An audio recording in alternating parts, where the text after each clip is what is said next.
Hello guys, welcome back to my channel. তো এই এপিসোডের শুরুতে আমাদেরকে রিসর্ট হোটেল দেখানো হয়, যেখানে আমরা চাংশিকে দেখি যে তার কলিগসের সাথে এখানে লাঞ্চ করছিল। বাট তাকে দেখে মনে হচ্ছিল সে কোনো ভাবনায় হারিয়ে আছে। এখানে তার কলিগসরা মোবাইল আর তাকে নিয়ে গসিপ করে যাচ্ছিল। রিসেপশনিস্ট বলে যে দেখো, চাংশি বসকে ডগের সাথে কম্পেয়ার করেছে। আবার তখন যখন কি সে তাকে কিস করে ফেলেছে, আমার মনে হয় সে অনেক বড় ভুল করে ফেলেছে। বাট এটা ওভারকাম করা যেতে পারে। যখন কি চাংশিও ভাবছিল এই ব্যাপারে যে সত্যি সে অনেক বড় ভুল করে ফেলেছে এন্ড মোবাইলের সামনে গিয়ে তার ওইসব ভাষণ দেওয়া উচিত হয়নি। জানি না মোবাইল আমার ব্যাপারে কি ভাবছে, হয়তো সে এটা ভেবেই পস্তাচ্ছে যে আমার মতো একটি মেয়েকে এসে কিস করেছে। আর এইসব ভাবার পর তো চাংশি অনেক বেশি আপসেট হয়ে যায় এন্ড সে লাঞ্চ না করে সেখান দিয়ে উঠে চলে যাচ্ছিল। রিসেপশনিস্ট বলে যে কি হয়েছে তোমার? চাংশি বলে যে তোমরা খাবার এনজয় করো, আমার খাওয়ার মন নেই। রিসেপশনিস্ট বলে যে হ্যাঁ বুঝতে পারছি তোমার মধ্যে এখন কি হচ্ছে, তোমার কিছুক্ষণ একা থাকা দরকার। এরপর চাংশি মোবাইল কেবিনে যায়, বাট তাকে কিছু বলার সে সাহস পাচ্ছিল না এন্ড তার সামনে মোবাইল শান্তভাবে তো বসেছিল, যখন সে মনে মনে বলছিল যে এবার তো কিছু বলো প্লিজ, তাড়াতাড়ি বলো, আমি আর ধৈর্য ধরতে পারছি না, তাই এভাবে দাঁড়িয়ে দাঁড়িয়ে আমাকে না দেখে প্লিজ এবার বলো। বাট চাংশি কিছু না বলে আবারও সেখান থেকে চলে যায় এন্ড যাওয়ার আগে ডোর অনেক জোরে ক্লোজ করে যায়। যখন কি মোবাইল ভাবছিল দেখেছো সে এখনো আমাকে সরি বললো না, ইভেন তো যাওয়ার আগে ডোর এত জোরে স্ল্যাপ করে গেল। চাংশি আবারও তখনই ঘুরে আসে এন্ড বলে আমি ডোর স্ল্যাপ করিনি, বরং হাওয়া তীব্র গতিতে চলছে।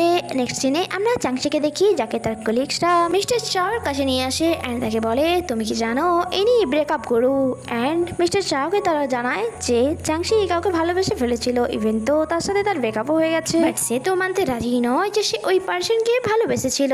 যা শুনে মিস্টার চাও বলে যে এটা ব্রেকআপের ব্রেন ট্রমা হতে পারে, আর যার কারণে তোমার ব্রেনে এফেক্ট পড়েছে, সেই জন্য তোমার কোনো ভালো ডক্টরের পরামর্শ নেওয়া দরকার। চাংশি বলে যে তোমরা এসব কি বকছো, আমার কারোর সাথে ব্রেকআপ হয়নি। লিন বলে যে তুমি মিথ্যে কথা কেন বলছো, তোমার মিস্টার সোয়ানের সাথে ব্রেকআপ হয়নি। চাংশি বলে সোয়ান তো আমার চাইল্ডহুড টাইম ফ্রেন্ড, তার মধ্যে আমার এরকম কোনো সম্পর্কই নাই। যা শুনে তার কলিগসরা বলে তার মানে আমরা ভুল বুঝেছিলাম। এন্ড তখনই আবারও চাংশি সেখান দিয়ে চলে যাচ্ছিল, বাট মিস্টার জাও তাকে আটকে বলে এইসব কিছু নেই, আমি বুঝতে পারছি, অ্যাটলিস্ট আমাদের সাথে তুমি ড্রিঙ্ক তো করতেই পারো। এরপর রিসেপশনিস্ট মিস্টার জাওকে জিজ্ঞাসা করে আপনি 30 বছর ধরে এই হোটেলে কাজ করে যাচ্ছেন, এটার কারণ কি আমরা জানতে পারি? মিস্টার জাও বলে যে অ্যাকচুয়ালি 30 বছর আগে আমার ওয়াইফ ইউরোপ চলে গিয়েছিল এন্ড তখন থেকেই আমি তাকে খুঁজে যাচ্ছি। আমি তাকে অনেক খুঁজেছি বাট তাও পাইনি, ইভেন তো আমি তাকে খোঁজার জন্য ফরেন কান্ট্রিতেও গিয়েছি, বাট এইসব কিছু এত সহজ ছিল না। তাই তখন থেকে আমি ডিসাইড করি যে এই হোটেলেই আমি কাজ করব, যদি সে কখনো ফিরে আসে তাহলে যাতে আমাকে সহজেই খুঁজে পায়।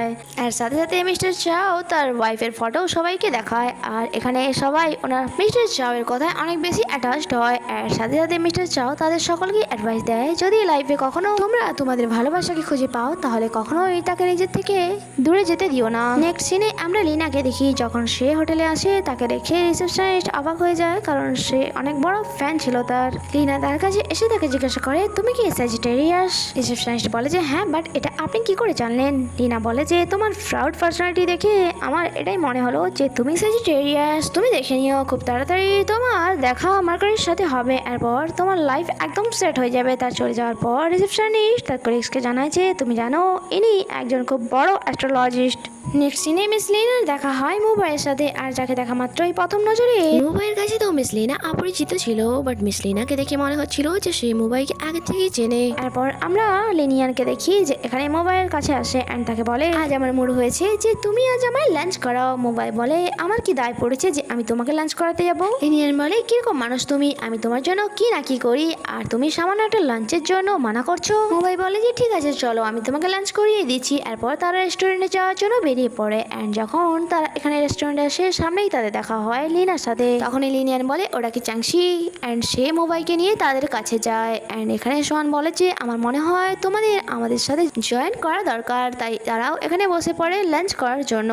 এন্ড এখানে মোবাইল অনেক বেশি জালাস ফিল হচ্ছিল সোয়ান আর চাংশিকে একসাথে দেখে এন্ড তাকে মেসেজ করে বলে তোমাকে ওয়েট লিভ দেওয়া হয়েছিল যাতে তুমি ওই ভিডিওগুলিকে ফিল্টারাইজ করতে পারো, আর তা না করে তুমি এখানে এসে লাঞ্চ করছো। আর তার এই মেসেজের অ্যান্সারে চাংশি বলে যে তার মানে কি ওয়েট লিভ দিয়েছেন বলে আমি লাঞ্চও করতে পারবো না? বলে এইসব না বলে আমি যেটা বলেছি তার আনসার দাও আমাকে, বরং কি আমি তোমাকে পেড লিভই দেইনি, তাই এটার জন্য তোমার টাকা কাটা হবে স্যালারি থেকে। আর যা শুনে এবার চাংশি অনেক বেশি রেখে যায় এন্ড বলে তুমি এরকমটা কি করে করতে পারো? যা শুনে সোয়ান আর লিনিয়ান তাদেরকে জিজ্ঞাসা করে সবকিছু কি ঠিক আছে?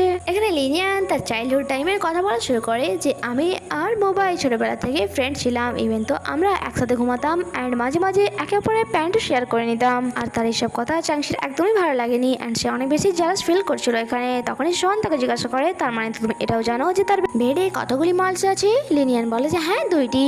আর তার এমন কথাতে মোবাইল গলায় খাবার আটকে যায় অ্যান্ড চাংশি অনেক রেগে সেখান থেকে চলে যায়। এরপর আমরা লিনিয়ান অ্যান্ড সোয়ানকে একসাথে দেখি যেখানে লিনিয়ান তাকে বকা দিচ্ছিল যে তোমার সেন্স বোধ বলে কিছুই নেই, কি দরকার ছিল ওখানে ওইরকম কথা বলার, সত্যি তুমি একটা নির্বোধ। সোয়ান বলে তুমি আমাকে কেন দোষারোপ করছো, তোমারই তো দোষ, ওই টপিকে আলোচনা করার কি দরকার ছিল ওখানে। লিনিয়ান বলে তুমি নিজেকে অনেক বেশি স্মার্ট ভাবো তাই না, আর এইভাবে আমাকে ফলো করা বন্ধ করো, না হয় সবাই এটা বুঝতে পেরে যাবে আমরা আবারও এক হয়ে গিয়েছি। নেক্সট সিনে আমরা মোবাইলকে দেখি যে এই সময় মিস লিনা রুমের বাইরে দাঁড়িয়েছিল আর যখনই লিনা তার রুম ওপেন করে সে তাকে বলে যে মিস লিনা আপনার রুমের বাইরে অনেক ফ্লাওয়ার পড়ে আছে আর এর কারণে বাকি গেস্টরা ডিস্টার্ব হতে পারে। লিনা বলে অ্যাকচুয়ালি ফ্লাওয়ারে আমার অ্যালার্জি আছে তাই এগুলোকে আমি রুমের ভেতরে নিতে পারবো না, কি করব আমার ফ্রেন্ডসরা আমার জন্য ফ্লাওয়ার পাঠাতে থাকে। মোবাইল বলে যে ওকে আপনি আপনার অ্যাড্রেস দিন, আমি সেখানে এগুলো ডেলিভার করে দিচ্ছি। বাট লিনা এটার জন্য মানা করে দেয় আর তখনই সে সেখান দিয়ে চলে যাচ্ছিল। বাট লিনা তাকে আটকে বলে অ্যাকচুয়ালি আমার একটা ইয়ারিংস হারিয়ে গিয়েছে তাই প্লিজ সেটা খোঁজার জন্য আপনি গিয়ে আমাকে হেল্প করবেন। আর আমরা দেখি তখনই লিনা তার ইয়ারিংস খুলে লুকিয়ে নেয় অ্যান্ড যখন মোবাইল এখানে তার ইয়ারিংস খুঁজছিল সে তাকে ব্যাগ হাক করে নেয়। মোবাইল বলে যে মিস লিনা এটা আপনি কি করছেন? লিনা বলে প্লিজ এভাবেই কিছুক্ষণ তোমাকে আমার হাক করে নিতে দাও। আর তখনই সেখান দিয়ে যাচ্ছিল আমাদের হিরোইন চাংশি আর তাদেরকে এইভাবে দেখে তার একদমই ভালো লাগে না অ্যান্ড সে সোজা এসে মিস লিনাকে এক লাথি মেরে নিচে ফেলে দেয় অ্যান্ড এখানে এই এপিসোডই শেষ হয়। চাংশি এমনটা কেন করলো তা তো আমরা বুঝতে পারছি, বাট মিস লিনার এমন বিহেভিয়ার কারণ কি তা তো আমরা পরের এপিসোডে জানতে পারবো। তাই স্টে কানেক্টেড, বাই বাই।